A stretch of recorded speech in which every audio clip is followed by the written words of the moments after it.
Mari kita bersatu hati di dalam doa. Bapa kami yang ada di dalam kerajaan surga, yang kami sembah di dalam nama Tuhan Yesus Kristus. Kami merendahkan diri kami di hadapan Tuhan, memohon roh hikmat dan wahyu daripadamu. Singkapkan kebenaran firman-Mu, biarlah Tuhan menerangi kami melalui pemberitaan firman Tuhan ini, sehingga tiap langkah kami dipimpin oleh kuat kuasa Tuhan. Dalam nama Tuhan Yesus kami berdoa. Haleluya. Amin.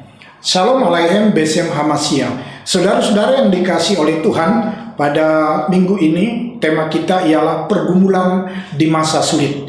Eksposisi dari kitab Mazmur pasal 26 ayat 1 sampai ayat yang ke-12, sebuah telaah kritis terhadap eksistensial integritas orang Kristen. Mari kita membaca ayat 1 sampai 3 saja. Dari Daud, berilah keadilan kepadaku ya Tuhan, sebab aku telah hidup dalam ketudusan. Kepada Tuhan aku percaya dengan tidak ragu-ragu. Ujilah aku ya Tuhan, cobalah aku, selidiki batinku dan hatiku, sebab mataku tertuju pada kasih setiamu, dan aku hidup dalam kebenaran-Mu. Saudara-saudara, pergumulan di masa sulit adalah suatu pergumulan di padang belantara jiwa. Pergumulan di masa sulit adalah sebuah telaah kristis terhadap eksistensial integritas kehidupan, pelayanan, kesaksian orang-orang Kristen. Tujuan interaksinya ialah supaya orang percaya itu bergumul dan dapat berakar, bertumbuh menurut rencana Tuhan. Oleh karena itu, pergumulan di masa sulit adalah pergumulan yang menguras air mata, dipenuhi dengan banyak tanda tanya, menyakitkan dan cenderung mengecewakan hati. Karena integritas hidup setiap orang Kristen itu sedang dipertaruhkan. Tentu, tingkat pertaruhan dan kesulitan hidup yang digumuli oleh setiap orang berbeda satu dengan yang lainnya. Akan tetapi, saudara, pertanyaan yang sama sering muncul dan hampir sama ialah, apakah yang harus saya perbuat, ya Tuhan? Arti lain dari pertanyaan di atas ialah, bagaimana agar dalam pergumulan hidup ini kita tetap berintegritas, kita tetap progres, tidak membuat sebuah keputusan yang salah, tidak kecewa, tidak menolak Kristus, tidak membanding-bandingkan diri dengan orang lain, dan tidak bersungut-sungut karena pergumulan itu. Sebaliknya, kita berakar di dalam kasih karunia, dan bagaimana agar kita berhasil melalui dengan baik menjadi kesaksian yang hidup dan memberkati banyak orang. Seorang teolog, C.S. Lewis, mengatakan, integritas adalah melakukan yang benar meskipun tidak ada yang mengawasi. Nah, terkait dengan integritas, pada hari ini bacaan kita adalah Mazmur pasal 26 ayat 1 sampai ayat yang ke-12. Ini adalah sikap Daud menilai dirinya yang telah hidup berintegritas, meskipun dalam pergumulan, penghakiman, tuduhan, cacian, makian yang begitu sulit untuk dilalui. Hal ini dapat kita pahami dari frasa yang mengatakan, aku telah hidup dalam ketulusan. I have walked in my integrity. Pernyataan Daud ini, saudara, bukan untuk memperlihatkan sikap sombong dan tinggi hati, melainkan didasarkan dengan 3 fakta berikut. Yang pertama, ayat 4-5, bahwa ia telah menjalani satu kehidupan yang bermoral, kehidupan yang beretika, dan satu kehidupan yang jujur di mata Tuhan. Mari kita baca, aku tidak duduk dengan penipu, dengan orang munafik, aku tidak bergaul, aku benci pada perkumpulan orang yang berbuat jahat, dan dengan orang fasik aku tidak duduk. Dalam mengungkapkan, aku Tuhan, artinya ia tidak ingin memiliki kehidupan yang tidak berintegritas. Baik ia dilihat atau tidak dilihat oleh orang. Ia ingin hidup benar di hadapan Tuhan yang mengawasi hidupnya. Yang kedua, fakta yang kedua, ayat 6-8, berkomitmen pada ibadah kepada Tuhan. Kita baca, aku membasuh tanganku tanda tak bersalah, lalu berjalan mengelilingi mezbahmu, ya Tuhan, sambil memperdengarkan nyanyian syukur dengan nyaring dan menceritakan segala perbuatanmu yang ajaib. Tuhan, aku cinta pada rumah kediamanmu dan tempat kemuliaanmu bersemayam. Ada sebuah kerinduan di dalam hati Daud, berkomitmen untuk tetap setia, untuk tetap taat dalam penyembahan, dalam pujian, untuk merayakan setiap perbuatan tangan Tuhan yang ajaib dalam hidupnya. Ia ingin tetap punya komitmen yang tak tergoyahkan. Yang ketiga, Daud berkomitmen bahwa apapun yang terjadi di dalam hidupnya, ia akan tetap menjaga hidup yang benar, baik di depan orang maupun di belakang orang. Hidup berintegritas. Ayat yang ke-11, saudara-saudara, mengatakan jelas di dalam bagian pembacaan kita. Nah, saudara-saudara, konstruksi dari ketiga fakta ini, jika kita lihat secara keseluruhannya, itu ada di ayat 1 dan ayatnya yang ke-11. Kalimat yang mengungkapkan ketiga fakta itu adalah seperti ini, ayat 1. Kalimat ini mengungkapkan fakta bahwa ia hidup berintegritas. Aku telah hidup dalam ketulusan. I have walked in my integrity. Aku telah hidup. Artinya ia sudah melalui banyak pergumulan, tetapi ia tetap ingin hidup di dalam ketulusan. Lalu ayat yang ke-11 berkata, aku akan hidup dalam ketulusan. I will walk in my integrity. Aku telah, dan aku akan. Artinya dalam proses, dalam progres kehidupannya, ia telah dan ia akan tetap hidup seperti ini. Saudara, meskipun demikian, Daud menyadari bahwa integritasnya itu tidak sempurna. Walau ia rindu untuk menjalani hidup benar di mata Tuhan, Daud sadar bahwa ia masih mungkin untuk jatuh di dalam dosa. Karena itu ia meminta kepada Allah untuk menilainya. Ayat 2 menjelaskan permintaan dari Daud itu. Ujilah aku ya Tuhan, dan cobalah aku. Selidikilah batinku dan hatiku. Saudara, ayat ini bukan meminta kepada Tuhan supaya mencobai. Karena jelas di dalam doa kita justru meminta, jauhkan kami dari segala pencobaan, lepaskan kami daripada yang jahat. Doa Daud ini konstruksinya ialah bahwa di tengah-tengah penghakiman, di tengah cibiran, di tengah-tengah penolakan atas hidupnya, ia hanya meminta agar Tuhan yang menilai. Itu sebabnya dia berkata, ujilah aku ya Tuhan, cobalah aku, selidiki batinku dan hatiku. Artinya ia mengakui bahwa ia dapat saja salah di dalam langkah-langkah hidupnya. Menurut Raja Daud, saudara, Allah itu adalah hakim yang adil. Allah pasti mampu menilai integritasnya dengan tepat dan benar. Daud memohon belas kasihan Tuhan untuk menyelamatkannya, karena ia menyadari betapa rentannya hidupnya itu meski ia telah berusaha untuk hidup berintegritas. Ayat yang ke-11 mengungkapkan begitu nyata kata-kata Daud seperti ini. Tetapi aku ini hidup dalam ketulusan. Bebaskan aku dan kasihanilah aku. Bebaskan aku dan kasihanilah aku.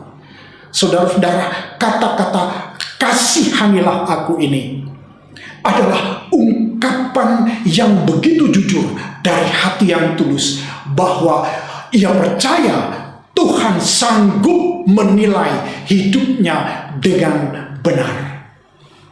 Sekarang muncul pertanyaan untuk kita. Bagaimanakah Daud membangun konstruksi integritasnya dalam pembacaan kita ini?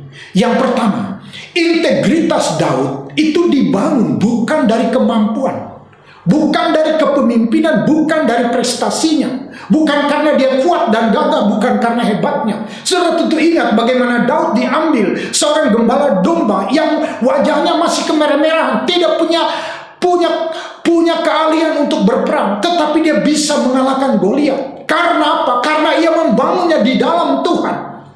Ayatnya yang pertama kita baca dari Daud, berilah keadilan kepadaku ya Tuhan, sebab aku telah hidup dalam ketulusan. Kepada Tuhan aku percaya dengan tidak ragu-ragu.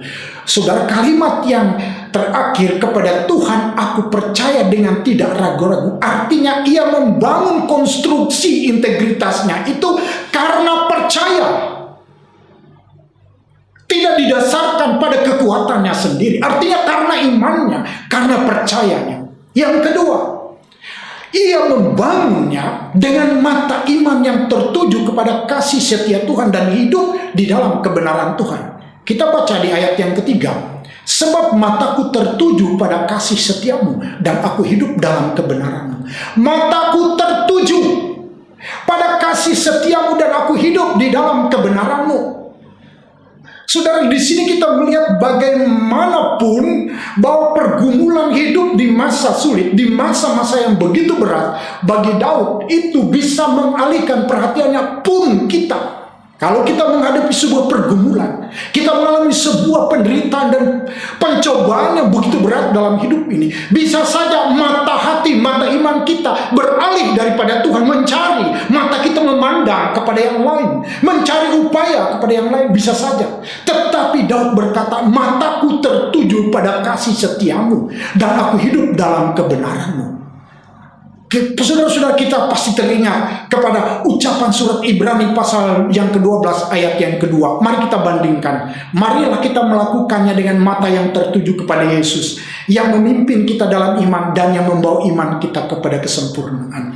Marilah kita melakukannya. Marilah kita melanjutkan perjalanan hidup kita. Marilah kita melanjutkan hidup kita meskipun kita sedang bergumul. Saudara, saya tahu bahwa saudara mengalami pergumulan yang mungkin saja membuat saudara akan bertanya, apa yang harus saya perbuat ya Tuhan?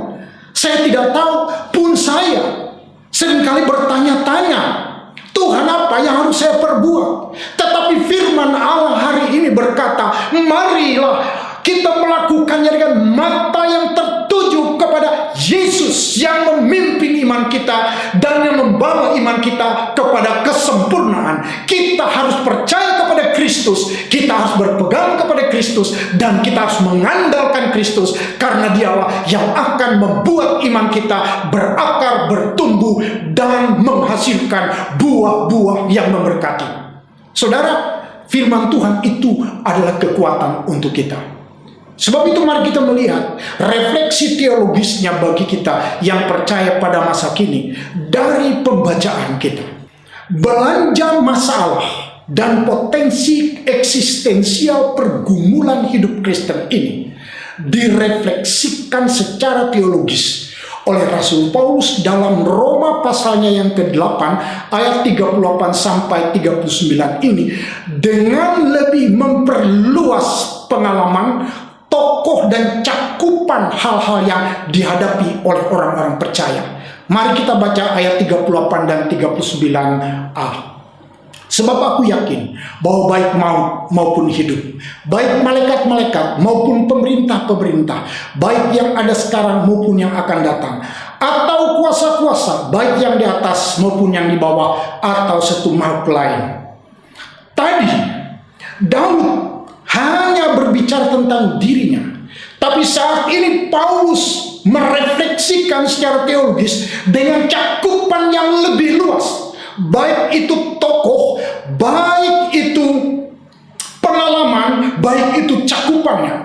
Paulus berkata bahwa baik maut, hidup, pemerintah, baik yang ada sekarang maupun yang akan datang, kuasa-kuasa, baik yang di atas, yang di bawah, atau sesuatu makhluk lain.